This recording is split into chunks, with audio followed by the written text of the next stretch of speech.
తెలుగు రాష్ట్రాల్లో వినాయక చవితి సంబరాలు అంటే అందరి దృష్టి ఖైరతాబాద్ గణేష్ పైనే ఉంటుంది.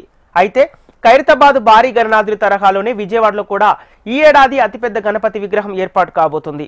72 అడుగుల మట్టి గణపతిని దుండి గణేష్ సేవా సమితి ఆధ్వర్యంలో విజయవాడ పశ్చిమ నియోజకవర్గంలో ఏర్పాటు చేస్తున్నారు. మొత్తం 11 రోజుల పాటు ప్రత్యేక కార్యక్రమాలు నిర్వహిస్తామంటున్న దుండి గణేష్ సేవా సమితి నిర్వాహకులతో మా ప్రతినిధి Shyam Kumar face to face.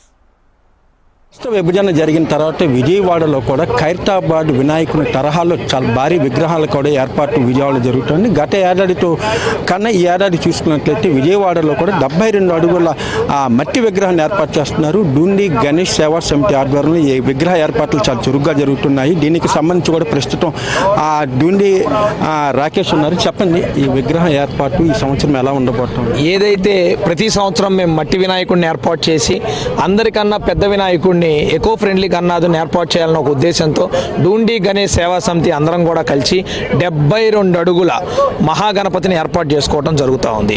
ఈ సంవత్సరం కార్యసిద్ధి మహాశక్తి గణపతిని ఇక్కడ ఏర్పాటు చేస్తూ ఎక్కడైనా సరే పెద్ద వినాయకుడు అంటే సహజంగా రుంచున్న వినాయకుడిని చూస్తారు. కానీ ఇక్కడ మనం ఎక్కడా లేని విధంగా కూర్చున్న వినాయకుడు కైలాసం నుంచి సాక్షాత్తు ఆ గణనాథుడే దిగొచ్చి ఇక్కడ విజయవాడలో కూర్చున్నట్టుగా శివుడు అదే విధంగా కన్యకా పరమేశ్వరి అమ్మవారి తోడుగా ఇక్కడ ఏర్పాటు చేస్తూ ఉన్న విగ్రహాలు. ఈ విగ్రహాలని 27వ తారీఖు ఉదయం పూజా కార్యక్రమానికి అన్ని రకాలు కూడా సిద్ధం చేస్తూ ఉన్నాం. నెల రోజుల కిందట మనం కార్యక్రమం మొదలుపెట్టి అన్ని రకాలుగా పనులు చేసుకుంటూ వచ్చాం. ఇవాళ ఏదైతే పోస్టర్ ఆవిష్కరణ నమూనా విడుదలని కూడా కార్యక్రమం ఏర్పాటు చేయడం జరుగుతుంది. సో కావున భక్తులందరూ కూడా యావత్ రాష్ట్రంలో ఎక్కడైనా పెద్ద వినాయకుడు వెళ్ళాలి అంటే పక్క రాష్ట్రాలకు వెళ్ళాల్సిన అవసరం లేదు.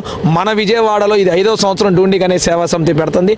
భక్తులందరూ కూడా వచ్చి గణనాథుని దర్శించుకోవాల్సిందిగా ప్రార్థిస్తా ఉన్నాం. గత సంవత్సరానికి ఈ సంవత్సరానికి డిఫరెన్స్ అంటే ఇప్పుడు పోయిన ఏడు 72, ఈ ఏడు 72 పోయిన సంవత్సరం మనం రుంచున్న గణనాథుడిని పెట్టాం, ఈరోజు కూర్చున్న గణనాథుడిని పెడుతున్నాం. అలాగే ఏదైతే గణనాథుడి పక్కన అటుపక్క బాలరాముడు వారు ఇటుపక్క వారాహి మాతని పోయిన సంవత్సరం మనం ఏర్పాటు చేసాం. కానీ ఈ సంవత్సరం వచ్చేసరికల్లా ఆ సాక్షాత్తు కైలాసం నుంచి ఇక్కడికి దిగిన పరమశివును అదే కన్యకా పరమేశ్వర అమ్మవారు ఏదైతే పార్వతీదేవి రూపం కన్యకా పరమేశ్వర అమ్మవారు ఉన్నారో పార్వతీదేవి స్వరూపమైన కన్యకా పరమేశ్వర అమ్మవారితో సహా ఆ వినాయకుడు 72 అడుగుల కార్యసిద్ధి మహాశక్తి మహాగణపతి ఇక్కడి కైలాసం నుంచి వచ్చి ఇక్కడ దిగి కూర్చొని భక్తులకి దర్శనమిచ్చి వారు కోరుకునే కోరికలన్నీ కూడా తీరాలని మనస్ఫూర్తిగా కోరుకుంటా ఉన్నాం. చెప్పండి, మన విజయవాడలో కూడా ఇంత భారీ విగ్రహాలు ఏర్పాటు అవటం అందరికీ హర్షించదగ్గ విషయం. ఖచ్చితంగా హర్షించదగ్గ విషయం అండి. ఇది కూడా మన డుండి గణేష్ సేవా సంస్థకే సాధ్యం ఇది. ఎందుకంటే గతంలో మన యొక్క ప్రోగ్రాంలు చేసినటువంటి అనుభవం ఒకటి మీరందరికీ తెలుసు. లాస్ట్ ఇదే గ్రౌండ్లో దాదాపు 5 అడుగుల లోతు నీళ్ళు వచ్చినాయి. అలాంటి పరిస్థితుల్లో మనం భక్తులకి ఎక్కడ అసౌకర్యం లేకుండా భక్తులందరినీ కూడా మన రోడ్డు మీద నుంచి దేవుడి వరకు మొత్తం మనం అప్పటికప్పుడు ఇమ్మీడియట్గా బ్రిడ్జి వేసి దాదాపు ఒక 50 నుంచి 60 మంది వర్కర్లతోటి మనం ఆ బ్రిడ్జి ఏర్పాటు చేసి జనాలందరికీ దర్శనం ఇవ్వడం జరిగింది. అలాగే ఈ సంవత్సరం కూడా ఎలాంటి విపత్కర పరిస్థితులు రావని అనుకుంటున్నాం. ఎందుకంటే ఈసారి మనం సిద్ధాంతి గారితో మాట్లాడి ముందుగానే ఆ యొక్క విగ్రహం ఉన్న యాంగిల్ కూడా ఈసారి అంటే గతంలో మీరు చూశారు ఇటువైపు మన రోడ్డు వైపుకి వినాయకుడిని ఉంచడం జరిగింది. ఈసారి మన తూర్పు వైపుగా స్వామివారిని మన సిద్ధాంతి గారు అంటే వాళ్ళ యొక్క డైరెక్షన్ల ప్రకారంగా చూసుకొని ఆ విధంగా మన విగ్రహాన్ని కూడా దిక్కు మార్చడం జరిగింది. ఎటువంటి ఆటంకాలు ఉండవు. దానికి తగ్గట్టుగా మేము ముందుగానే అన్ని రకాల ఏర్పాట్లు భక్తులు ఎంతమంది వచ్చినా సరే లక్షల మంది గతంలో మనం చూసాం. లక్షల మంది ఇక్కడికి దర్శనానికి వచ్చినా సరే ఎవరికి ఎటువంటి ఇబ్బందులు జరగకుండా చిన్నపిల్లలతో సహా పెద్దవాళ్ళు లేడీస్ ఎవరు వచ్చినా సరే ఎవరికి భక్తులకి ఎటువంటి ఆటంకాలు లేకుండా అన్ని ఉండేటువంటి ఏర్పాట్లు అన్నీ కూడా చేస్తూ ఉన్నాం. మొత్తం ఎన్ని రోజుల కార్యక్రమం? మొత్తం 11 రోజులండి ఈ కార్యక్రమం జరుగుతుంది. 11 రోజులు ప్రతిరోజు కూడా ఇక్కడ ఉదయాన్నే స్వామివారికి పూజలు జరుగుతాయి. అలాగే ప్రతిరోజు ఒక రకమైనటువంటి హోమాలు జరుగుతాయి. ముఖ్యంగా మొదటి రోజు ఉండదు, 2వ రోజు నుంచి ప్రతిరోజు హోమాలు జరుగుతాయి. సాయంత్రం పూట ప్రతిరోజు మహిళలతోటి పూజలు జరుగుతాయి. అలాగే అంటే ఒక్కొక్క రోజు ఒక్కొక్క రకమైనటువంటి పూజలు అలా చేస్తూ ఉంటాం.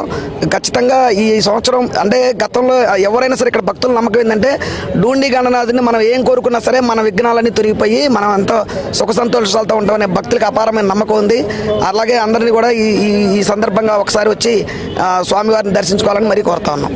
అంటే గతంలో చూసుకున్నట్లయితే భారీ వినాయకుని చూసుకున్నట్లయితే హైదరాబాద్ వెళ్లాల్సి వచ్చేది. అయితే ఆ రాష్ట్ర విభజన జరిగాక ఆంధ్రప్రదేశ్ ప్రజలు కూడా ఎక్కడికి వెళ్లాల్సిన పని లేదు. విజయవాడలో చూసుకున్నట్లయితే ఆ ఖైరతాబాద్ గణనాథుని తరహాలోని ఇక్కడ కూడా చాలా భారీ పెద్ద వినాయకుని కూడా ఏర్పాటు చేస్తారు. అయితే ఈ సంవత్సరం చూసుకున్నట్లయితే కూర్చున్న వినాయకుడు పూర్తిగా ఏకో ఫ్రెండ్లీ నేతృత్వంలోనే ఇదంతా చేస్తున్నారు. పూర్తిగా మట్టి గణపతిని ఏర్పాటు చేస్తున్నారు. మొత్తం 11 రోజుల పాటు ఉత్సవాలు ఏర్పాటు చేయాలంటున్నారు. గత సంవత్సరానికన్నా ఇంకా మరింత ఎక్కువ మంది భక్తులు కూడా తరలి వచ్చే అవకాశం ఉందంటూ కూడా నిర్వాహకులు చెప్తున్నారు. Camera person Teja to Shyam, HM TV.